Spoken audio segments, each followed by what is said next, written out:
Maaf, jangan diartikan nyindir. Gajah Mada berangkat dengan kata bahasa perilaku, bukan bahasa mulut. Kalau kita terjemahkan, kamu baru nyoba masuk Singosari, kami telah masuk dari Sri Lanka, Madagaskar sampai Indochina. Artinya lu jangan sekali-kali coba injek-injek Indonesia, kami bisa menguasai yang demikian luar biasa.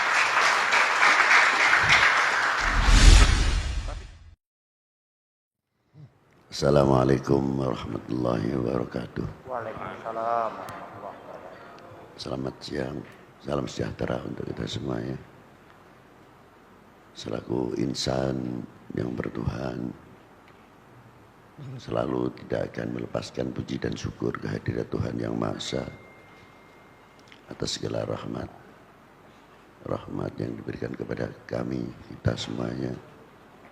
Selawat salam teruntuk manusia tersanjung, manusia pilihan, baginda Nabi besar Muhammad sallallahu alaihi wasallam, serta para nabi dan para rasul, para pendahulu, tidak terlepas kepada para sahabatnya, keluarganya. Amma ba'du, yang saya hormati para sesepuh, bini sepuh, para alim ulama, para tokoh agama yang selalu saya banggakan, dan yang saya hormati Bapak Kapolda, Bapak Fadil,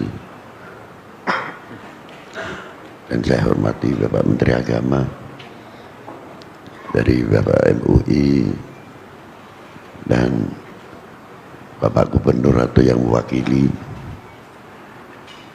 dan putra sahabat kami Mbak Yeni, Mbak Lisa, dan para hadirin yang tidak bisa saya sebutkan satu persatu. Maaf, tidak berarti kita mengurangi hormat takdim kita kepada para beliau. Pada siang hari ini menjadikan satu kebanggaan dan yang luar biasa untuk kita semuanya, di mana letak kebanggaan mestinya menjadi toladan untuk wilayah per wilayah mampu mengadakan kebinekaan seperti hari ini. Tidak harus Kapolda atau Kodam kemarin, mestinya harus tumbuh, akan memberikan satu pencerahan di mana setiap Kapolres yang ada di Jawa, Sumatera, dan lainnya khususnya memberikan satu mercusuar, dipandang dari beberapa sudut. Tadi sudah diterangkan dari sisi agama oleh Bapak Marsudi dan oleh Bapak Menteri Agama kita. Tapi sedikit saya juga mempelajari, hanya sebagai menyempurnakan atau bukan meluruskan, menyempurnakan. Mengapa sekarang ini nasionalisme kok merosot? Mau diakui atau tidak? Merasa memiliki handarbiani kepada republik ini yang di backup, yang dibentengi oleh kekuatan agama masing-masing sebagai benteng-benteng yang kokoh. Apakah tidak mengkhawatirkan apa selaku bangsa kalau sudah melentur merosot, merasa handarbiani memiliki kepada republik ini? Dan sejarah perjuangan, sejarah peleluhur, sejarah pendiri bangsa ini, saya terkadang bertanya kemana beliau-beliau itu. Setiap anak apabila taatnya kepada kedua orang tua luar biasa, pasti akan mengetahui jerih payahnya bagaimana melihat orang tua mencari sesuap nasi, dan bagaimana payahnya orang tua, bapak bangun pagi sudah sampai sore hari banting tulang. Untuk siapa? Untuk regenerasinya. Walaupun yang paling barat seperti apa dalam ekonominya, tidak akan mengharapkan anaknya seperti dirinya. Untuk mampu menjawab tantangan umat, tantangan bangsa, karena orang tua seperti kita ini selalu introspeksi. Iya, zamanku itu payah. Ojo sampai, jangan sampai ini anak-anak kita nurun kepada kita di zaman yang sama. Insya Allah anak-anak kita semuanya akan menyadari perjuangan orang tua. Tapi kalau sudah tidak mengetahui perjuangan orang tua, taunya rumah mentereng, sudah ada kendaraan dan lain sebagainya, ya kita tuh terkadang bingung sendiri. Bagaimana bangsa ini? Bagaimana republik ini yang saya tanyakan? Apa sekonyong-konyong merah putih itu hanya berkibar kehendak sendiri saja?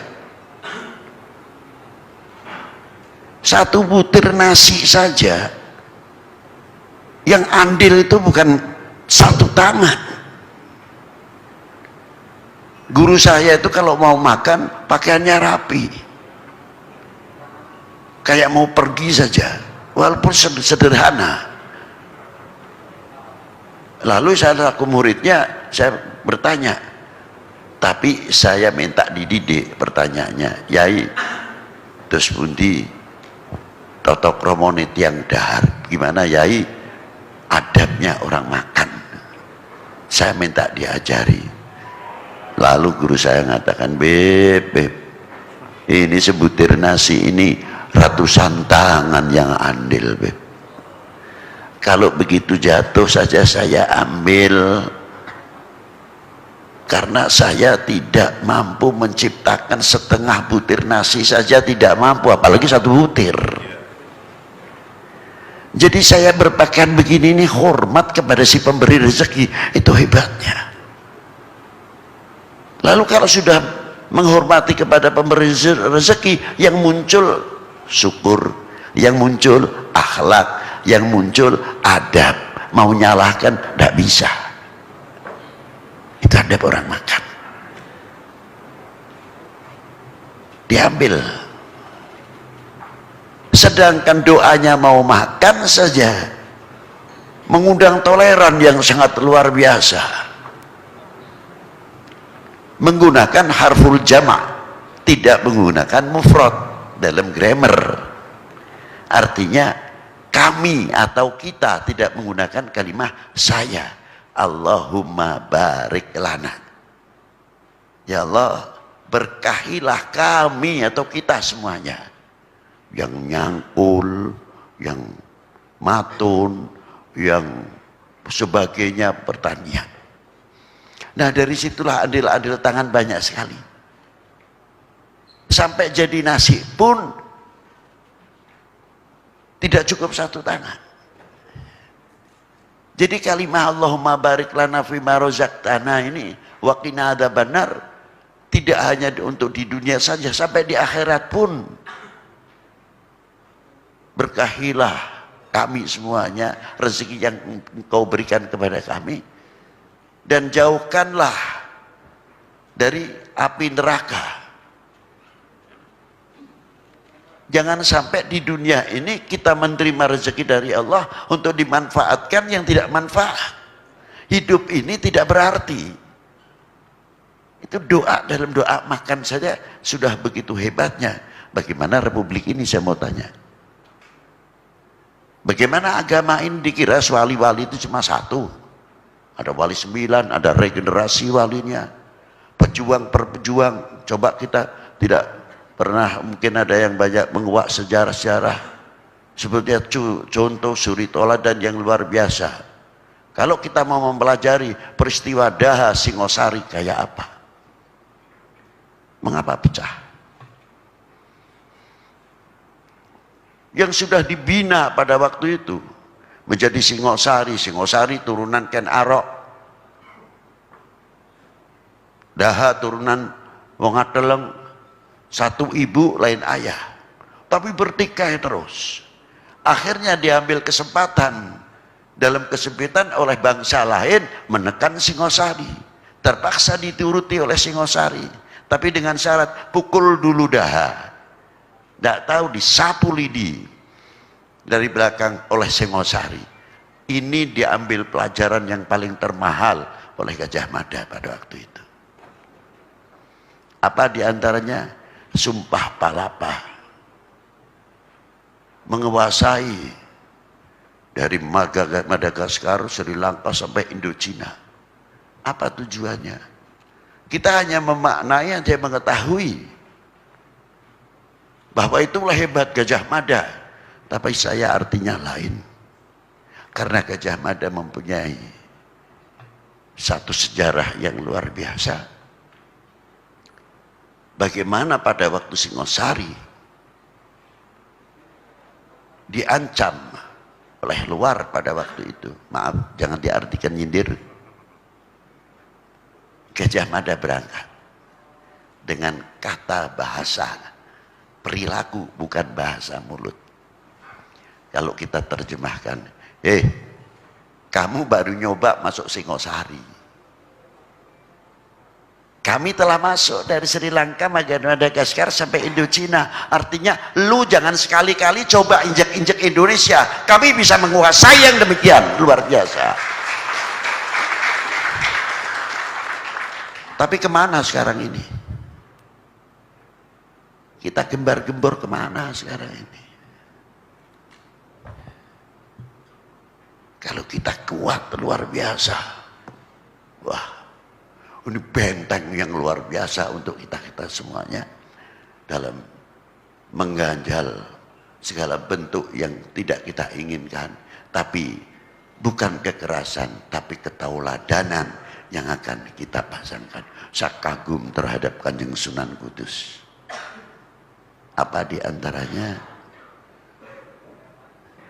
Pada suatu ketika, kalau Idul Adha ini biasanya kita saudara muslim tidak terlepas yang mampu memotong sapi-sapi, kerbau-kerbau, kambing-kambing yang di Timur Tengah unta. Tapi Kanjeng Sunan Kudus di Kudus berhadapan dengan yang lain. Yang harus kita junjung, harus kita hormati. Sapi ini menjadi hajawan yang diistimewakan. Tapi Kanjeng Sunan Kudus hebat. Pidato di Langgar Dalam melarang memotong sapi. Jangan sampai menyentuh, melukai orang lain. Dari situlah Pangeran Poncowati menyerahkan keraton Poncowati yang di Kudus kepada Kanjeng Sunan Kudus. Kerajaannya diserahkan. Kalau saya mungkin, ya otomatis siapa orang yang ingin duduk di kursi, tidak ingin duduk di kursi. Tapi apa yang terjadi? Karena Sunan Kudus tahu Demak ada Sultan Abdul Fattah, ada Sultan Trenggono setelah itu. Kami tidak mau berdiri negara dalam negara. Maka bijaksananya Kanjeng Sunan Kudus, kerajaan itu dijadikan masjid Menara Kudus oleh Kanjeng Sunan Kudus. Luar biasa. Ini ketauladanan. Terakhir, saya terkadang kalau ditanya, Beb, apa sih istimewanya ziarah Wali Sembilan? Apa karomahnya, apa barokahnya? Terlalu tinggilah. Terlalu tinggi. Cuma saya kagum, kalau saya ziarah Wali Sembilan, modal utamanya adalah malu. Loh gimana malu, Beb? Ya bagaimana tidak? Wali Sembilan itu sampai sekarang dari mulai Jawa Timur ke Banten khususnya sudah meninggal 400 tahun yang lalu bahkan lebih, masih mampu membuat ekonomi kerakyatan. Setiap Wali Sembilan itu kuburannya mesti rame. Saya tidak mau iktikot hatinya orang syirik atau tidak, itu bukan urusan saya. Tapi realiti yang ada di situ semuanya ada pasar. Jadi saya kaget. Lalu jeruk kubur saya bisa membuat ekonomi kerakyatan. Lalu kita ini yang hidup ini bisa apa? karo corona wedi ya. Nah ini ya maaf saja. Satu itu. Apalagi di Syarif Hidayatullah itu kalau saya ziarah ke sana, saya malu betul. Sebagian punya non muslim, sebagian muslim. Sedangkan yang di dalam dunia muslim itu sendiri ada yang zikirnya keras, ada yang lamban, ada yang berat. Illallah, la ilaha illallah, ada illallah, la ilaha illallah, ada lagi yang ngebut illallah, la ilaha illallah. Tidak ada yang bertikai, ini ada. Lu cepat-cepat bener sih kata yang cepat. Kalau nggak cepat saya nggak dapat banyak di zikirnya. Yang satu zikirnya keras lagi, berat. Illallah, la ilaha illallah. Jangan berat, dada saya sesak lihat kamu itu. Tidak ada, normal saja jalan, saling menghargai, saling menghormati. Yang non muslim, saudara kita sebangsa setanah air, yang pakai lilin, yang pakai kemenyan besar, yang apa di sebelah itu, sebelah Syarif Hidayatullah Gunung Jati, yang nggak ribut sama kita bersama. Jadi saya pikir hebat Maulana Syarif Hidayatullah, sudah meninggal sekian ratus tahun masih bisa mempersatukan umat. Itu kagetnya saya. Ya selanjutnya mestinya harus kita tiru. Dan selanjutnya wassalamualaikum warahmatullahi wabarakatuh.